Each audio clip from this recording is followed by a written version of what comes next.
गुरु खुद चाणक्य हो तो आप पूरे साम्राज्य को उखाड़ फेंक सकते हैं और अपना खुद का साम्राज्य बना सकते हैं। और मैं यहाँ कोई मोटिवेशनल कोर्स नहीं पढ़ा रहा हूँ, बल्कि सच्चाई बता रहा हूँ, क्योंकि यह बात सच में भारत के प्राचीन इतिहास में हुई है।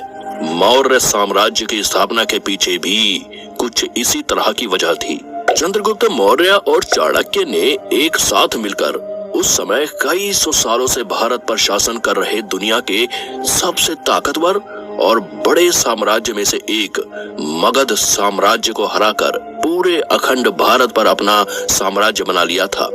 तो दोस्तों, आज की इस वीडियो में मैं आपको मौर्य साम्राज्य और उसके इतिहास के बारे में बताने वाला हूँ। आपको बता दूं कि 300 BC में मौर्य साम्राज्य की स्थापना से पहले भारत और उसके आसपास के देशों में मगध राजवंश का शासन था। उस समय मगध साम्राज्य इतना ताकतवर था कि जब प्राचीन भारत के पश्चिमी देशों से आए सिकंदर ने लाखों सैनिकों के साथ आक्रमण करने की सोची, तो वह भारत के उत्तर पश्चिमी हिस्से पर कई महीनों तक बैठकर सोचता रहा और अंततः भारत के मगध साम्राज्य के राजाओं और उनकी सेना से डरकर अपने देश वापस लौट गया।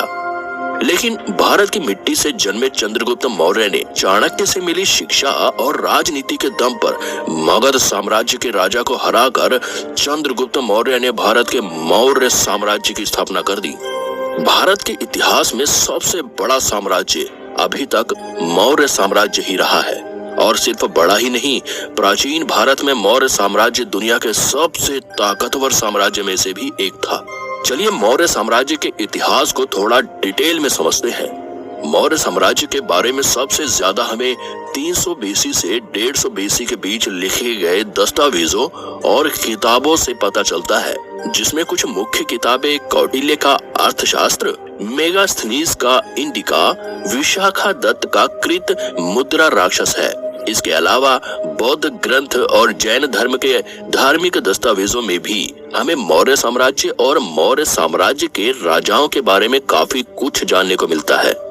इन्हीं में से एक है विशाखादत्त कृत मुद्रा राक्षस में लिखा गया है कि मौर्य साम्राज्य के उदय का सबसे बड़ा कारण आचार्य चाणक्य का प्रतिशोध था, क्योंकि नंद वंश के आखिरी शासक धनानंद ने चाणक्य को भरे दरबार में बुरी तरह से अपमानित किया था, और अपने इसी अपमान का बदला लेने के लिए चाणक्य ने मगध साम्राज्य को पूरी तरह से समाप्त करने का प्रण ले लिया था।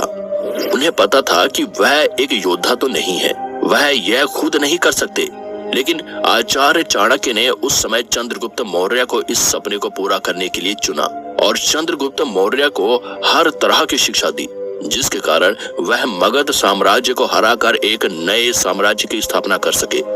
इसके बाद चंद्रगुप्त मौर्य ने अपनी सेना बनाई और मगध पर आक्रमण करने की सोची। तब चंद्रगुप्त ने सबसे पहला आक्रमण मगध के पश्चिमी हिस्से पर किया, लेकिन उसमें उसकी जीत नहीं हुई, जिसके बाद उन्होंने एक नई रणनीति बनाई और दूसरे राजाओं की मदद से मगध के उत्तर पश्चिमी हिस्से पर आक्रमण किया और पंजाब का बहुत बड़ा हिस्सा जीत लिया।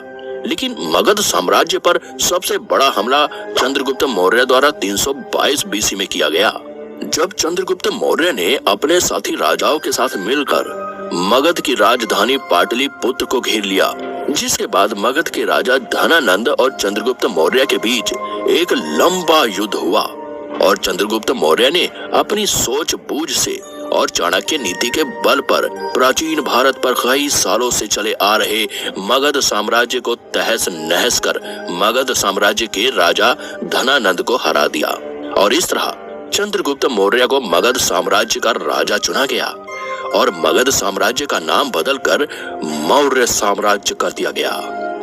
इसके बाद चंद्रगुप्त ने 6 लाख लोगों की सेना के साथ मिलकर मौर्य साम्राज्य की सीमाओं को और भी ज्यादा दूरियों तक फैलाया। इस दौरान उन्होंने भारत के सबसे बड़े साम्राज्य की स्थापना की और लगभग सभी राजाओं को अपने अधीन कर लिया। उस समय मौर्य साम्राज्य हिंदू कुश पर्वत से लेकर उत्तर कश्मीर, पूर्वी नेपाल, बांग्लादेश और दक्षिण में आंध्र प्रदेश, कर्नाटक, पश्चिमी सौराष्ट्र तक फैल चुका था। चंद्रगुप्त मौर्य और सेक्युलस निकेटर के बीच युद्ध। चंद्रगुप्त मौर्य और सेक्युलस के बीच हुए युद्ध को इतिहास का एक महत्वपूर्ण भाग बताया जाता है, क्योंकि सेल्यूकस सिकंदर की विशाल सेना का पूर्व सेनापति और उस समय का सीरिया का सम्राट था, जिसके पास उस समय की सबसे बड़ी सेनाओं में से एक थी। कई इतिहासकार लिखते हैं कि यह युद्ध 305 बीसी में सिंधु नदी के किनारे पर हुआ था। यह युद्ध भी काफी लंबा चला। शुरुआत में तो सेल्यूकस ने यही सोचा था कि भारत पर विजय करना काफी आसान होगा, लेकिन चंद्रगुप्त मौर्य के समय पूरे मौर्य साम्राज्य के राजाओं में एक अलग ही तरह का संगठन था, जिसके कारण भारत की एकजुटता के चलते सेल्यूकस निकेटर को चंद्रगुप्त मौर्य ने काफी आसानी से हरा दिया, जिसके बाद सेल्यूकस को अपने साम्राज्य से उस समय कांधार यानी आज का अफगानिस्तान, काबुल, बलूचिस्तान और अपने खजाने का बहुत बड़ा हिस्सा देना पड़ा। इस युद्ध के बाद सेल्यूकस चंद्रगुप्त मौर्य के इस महान और ताकतवर साम्राज्य से इतना ज्यादा प्रभावित हुआ कि उसने आगे चलकर अपनी बेटी हेलेना का विवाह भी चंद्रगुप्त मौर्य से कर दिया, जिसके बाद मौर्य साम्राज्य के यूनानियों के साथ एक पारिवारिक संबंध स्थापित हुए। पर अपने साम्राज्य पर करीब 25 सालों तक राज करने के बाद 297 बीसी में चंद्रगुप्त मौर्य ने अपने अंतिम समय में जैन धर्म की विधियों के अनुसार भोजन त्याग दिया और कुछ ही महीनों बाद उनकी मौत हो गई, जिसके बाद उनका यह पूरा साम्राज्य उनके बेटे बिंदुसार को मिला। बिंदुसार भी एक सफल राजाओं में गिना जाता है, जिसके समय में मौर्य साम्राज्य की सीमाओं का काफी विस्तार हुआ और लोगों ने काफी खुशी से मौर्य साम्राज्य में अपना जीवन बिताया। इस दौरान भारत की संस्कृति में भी काफी तरक्की देखी गई और भारत में कई नई यूनिवर्सिटीज का निर्माण हुआ। बिंदुसार ने भी अपने पिता की ही तरह मौर्य साम्राज्य पर करीब 25 सालों तक शासन किया, जिसके बाद 270 बीसी में उनकी भी मौत हो गई। इसके बाद उनका उत्तराधिकारी बिंदुसार के बेटे अशोक को चुना गया और यह वही अशोक सम्राट हैं, जिसके चलते मौर्य साम्राज्य की सीमाएं अपने सबसे ज्यादा बड़े आकार पर थीं। यानी इस समय मौर्य साम्राज्य का विस्तार अपने पीक पर था।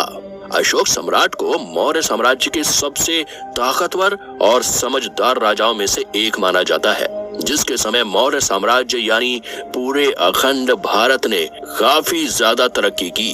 इस समय भारत की संस्कृतियों में भी काफी तरक्की देखी गई और भारत में शिक्षा पर काफी ज्यादा जोर दिया गया। यह वही समय था जब भारत में कई विश्व प्रसिद्ध यूनिवर्सिटी का निर्माण किया गया, जिसमें पढ़ने के लिए दुनिया भर के विद्यार्थी भारत पहुंचे। मौर्य साम्राज्य की राजधानी पाटलिपुत्र थी, जिसे आज बिहार का पटना शहर कहा जाता है। वह बात अलग है कि उस समय इस शहर की सीमाएं बहुत ही ज्यादा दूरियों तक फैली हुई थी। इसके अलावा इतने बड़े मौर्य साम्राज्य को प्रशासन के लिए 4 प्रांतों में बांटा गया था।